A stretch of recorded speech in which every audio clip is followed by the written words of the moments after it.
Nous lisons dans Jean 13, 34, 35, « Je vous donne un commandement nouveau, aimez-vous les uns les autres. Comme je vous ai aimé, vous aussi, aimez-vous les uns les autres. À ceux-ci, tous connaîtront que vous êtes mes disciples, si vous avez de l'amour les uns pour les autres. » Être centré sur soi-même contredit les commandements bibliques d'aimer et de prendre soin de son prochain, de ne pas juger les autres, comme nous lisons dans Romains 14, 13.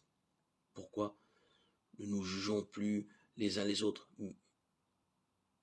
mais apprenons plutôt à ne jamais faire de scandale ni d'obstacle à notre frère.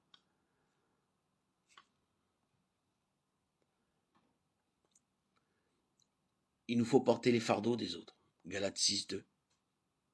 Portez les fardeaux les uns des autres et vous accomplirez ainsi la loi de Christ. Il nous faut être bons et indulgents, comme nous le lisons dans Éphésiens 4, 32. Soyez bons les uns envers les autres, compatissants, vous pardonnant réciproquement, comme Dieu vous a pardonné en Christ.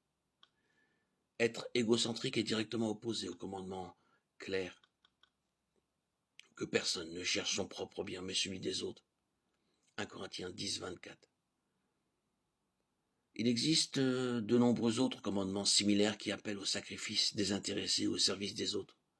Romains 12, 10, Éphésiens 5, 21, Galates 5, 26. Tout acte d'amour-propre est une rébellion contre l'autorité de Dieu.